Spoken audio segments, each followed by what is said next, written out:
Hello students, आप पढ़ रहे थे 10th क्लास और मैं आपको बता रहा था लीनियर इक्वेशन।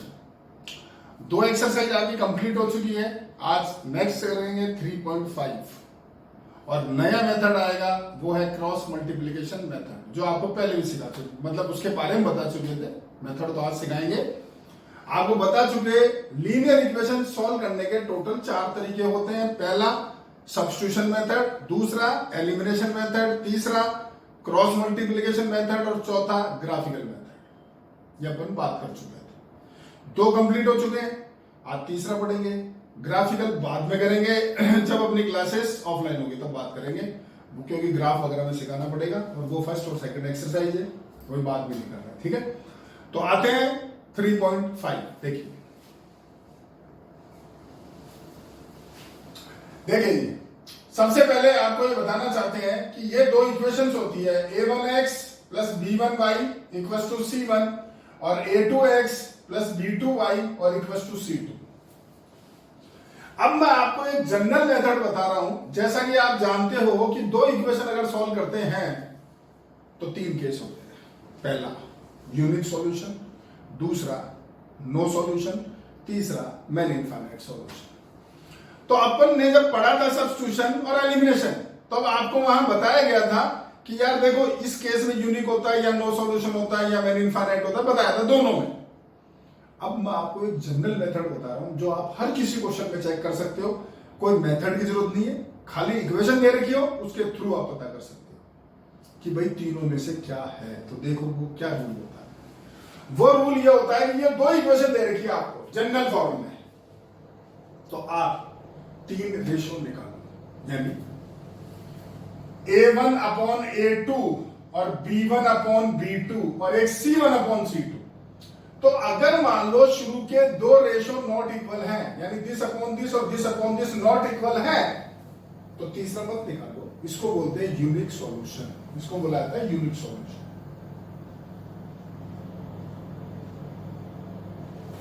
अगर a1 अपॉन a2 आपका इक्वल है b1 अपॉन b2 के, अगर इक्वल है तो आप निकालो c1 अपॉन c2।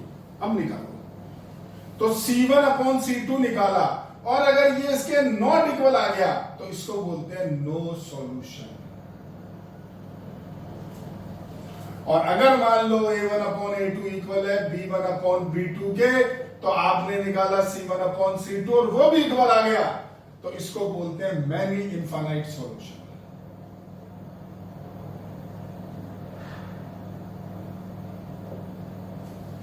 तो ये 3 मेथड आपके पास होते हैं जी, कि तीनों में से कब कौन सा केस लगेगा। अगर आपको जनरल इक्वेशन से पता करना है तो ये उसका तरीका होगा। ठीक है, अब इसमें आप याद रखना, जो नो सॉल्यूशन है इसका एक और नाम होता है, इसको इनकंसिस्टेंट भी बोला जाता है। दोबारा नाम बोल रहा हूं, इनकंसिस्टेंट। और ये दोनों केस होते हैं कंसिस्टेंट के, दोनों केस।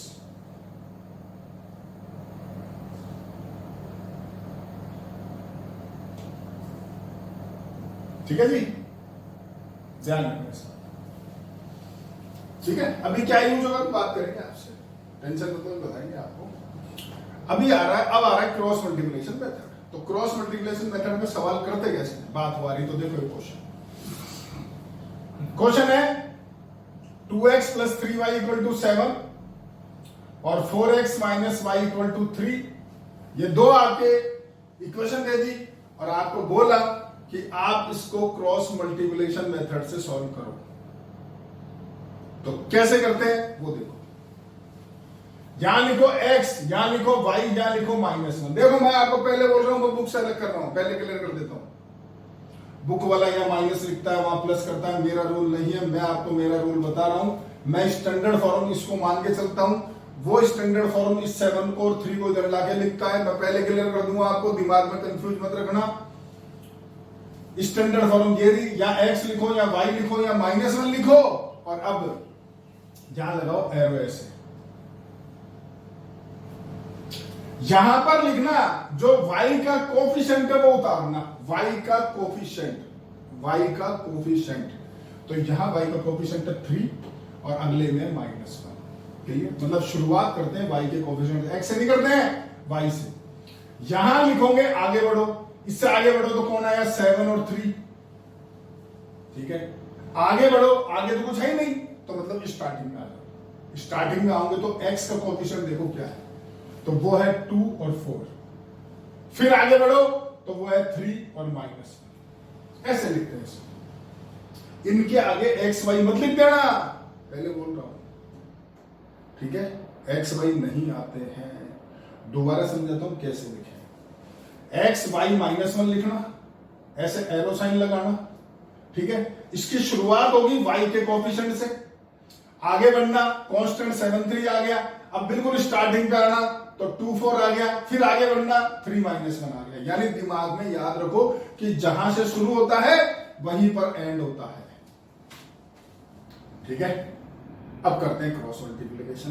तो कैसे करते हैं देखो sir, x upon y upon -1 upon, अब x अपॉन क्या आएगा, तो x अपॉन लिखोगे, ये दो एरो दिख रहे हैं, this into this minus this into this, यानी क्या लिखोगे 3 इंटू 3 माइनस -1 इंटू 7, यह आएगा x अपॉन। भाई इधर से इंटू करके तो यहां लिखो, और माइनस साइन इधर से इंटू करके यही लिखो, इसलिए तो बोलते हैं इसको क्रॉस मल्टीप्लिकेशन है। क्रॉस इंटू हो रहा है, देखो y अपॉन आओ तो y ये रहा, this into this minus this into this, यानी 7 इंटू 4 माइनस 3 इंटू 2, इधर आओ, -1 upon this into this minus this into this, यानी 2 इंटू -1 माइनस 4 इंटू 3। ये रूल है दिया क्रॉस मल्टीप्लाई मेथड। अब तो सॉल्व करके लिखना है, कैलकुलेशन करो तो देखो,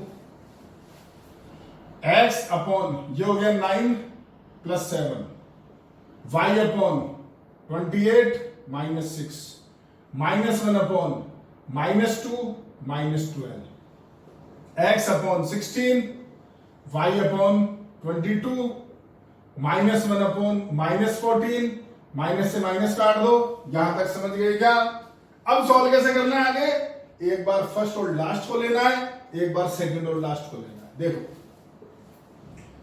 फर्स्ट x बाई 16, लास्ट 1/14, 16 उधर ले जाओ, 16 अपॉन 14, x बराबर 8/7, ये x का आंसर। इधर आओ, सेकंड और last y upon 22 equal to 1/14, 22 उधर ले जाओ, 22/14, y बराबर 2 से काटो 11/7, आंसर करता हूं। यह है आपका क्रॉस मल्टीप्लिकेशन मेथड, ठीक है। तो दोबारा से रिपीट कर देते हैं, यह सवाल है आपका। सबसे पहले स्टैंडर्ड फॉर्म में लिखना, यानी x y फिर इक्वल टू फिर number, x y equal to फिर नंबर, या x लिखना y लिखना -1 लिखना, ये एरो साइन लगाना ऐसे। इसकी शुरुआत होगी y के कोएफिशिएंट से, y का कोएफिशिएंट, आगे बढ़ना कांस्टेंट 7 3, फिर आगे मतलब शुरू में आओ 2 4, फिर आगे बढ़ो 3 -1, और फिर बोल रहा हूं जहां से शुरुआत होती वही एंड होता है, ठीक है। अब लिखोगे x upon cross into this minus this into this, ये वाला तो इंटू ऐसे होगा और ये इंटू ऐसे, बीच में लगेगा माइनस, सेम y में लगा सेम -1, और आगे कैलकुलेशन, लास्ट में फर्स्ट और लास्ट लोगे और फिर सेकंड और लास्ट लोगे। ये क्रॉस मल्टीप्लिकेशन मेथड है, समझ गए। अब सवाल ये आता है, आपको एक क्वेश्चन दे दिया और आपसे पहले बोलेगा कि भैया पहले चेक करो कि क्या ये यूनिक है या नो सॉल्यूशन है या मेन इनफाइनाइट है, और अगर यूनिक है तो सॉल्व करो वरना मत करो, ठीक है। तो आपको ये कंडीशन चेक करनी है, इसकी आप एक फोटो क्लिक कर लो ये पूरा, फिर मैं इसको साफ नहीं करके यहां एक क्वेश्चन करूंगा, सॉल्व नहीं करूंगा, खाली चेक करेंगे अपना। मान लो यही क्वेश्चन होगा भी और आपको बोलता पहले चेक कर भाई, अगर यूनिक है तो करना वरना मत करना, तो मैं इसको इससे कंपेयर करूंगा। देखो इसको इधर समझाता हूं आपको, यहां समझाता हूं आपको, इसको कंपेयर करूंगा तो देखो ढंग से, जो A1 है वो 2 है, जो B1 है वो 3 है, जो C1 है वो 7 है, इससे मिला लो, कंपेयर कर लो। जो A2 है वो 4 है, जो B2 है वो -1 है, और जो C2 है वो 3 है। चेक कर लो, पहले मैच कर लो आराम से। अब क्या हो, A1/A2 B1/A2, तो मैंने करा A1/A2 2/4, B1/B2 3/-1, तो ये देखो हाफ, ये -3, तो इसका मतलब half is not equal to -3, यानी A1/A2 is not equal to B1/B2, और ये दोनों इक्वल नहीं है, यानी this is the unique solution. और फिर आप ये पूरा सॉल्व करना। अगर मान लो यूनिक नहीं होके इन दो में से कुछ होता तो फिर ये सॉल्व आपको नहीं करना है। पढ़ो, पहला क्वेश्चन पढ़ो आराम से। फर्स्ट क्वेश्चन पढ़ो, क्या लिख रहा है। फर्स्ट क्वेश्चन लिख रहा है, which of the following pair of linear equations has unique solution, no solution और infinite many solution. In case there is a unique solution, find it by using cross multiplication method। ये आपका first question है जिसमें 4 part है। तो पहले आपको जो क्वेश्चन है उसके बाद ये वाला प्रोसेस करना है, और अगर यूनिक है तो ये सॉल्व करना है, वरना उसको छोड़ देना है लिख करके। इन दोनों में से जो भी है बताना कौन सा है। समझ में आ गई बात। ये फर्स्ट क्वेश्चन हुआ, आप इसको लिखो, फिर आगे कर, इसकी फोटो स्क्रीनशॉट लो जी, फिर एक सेकंड क्वेश्चन आपको और बताएंगे, करो।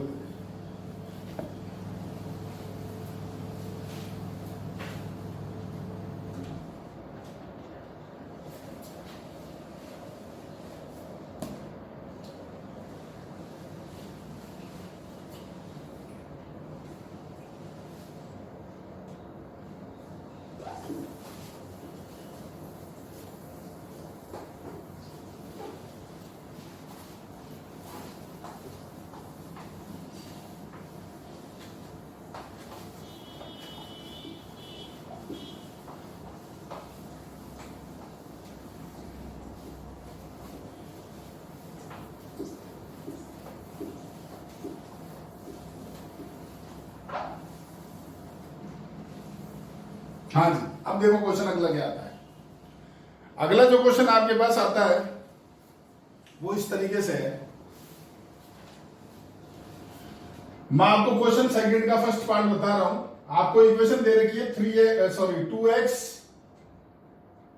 + 3y = 7 और a - b × x + a + b × y = 3a + b - 2।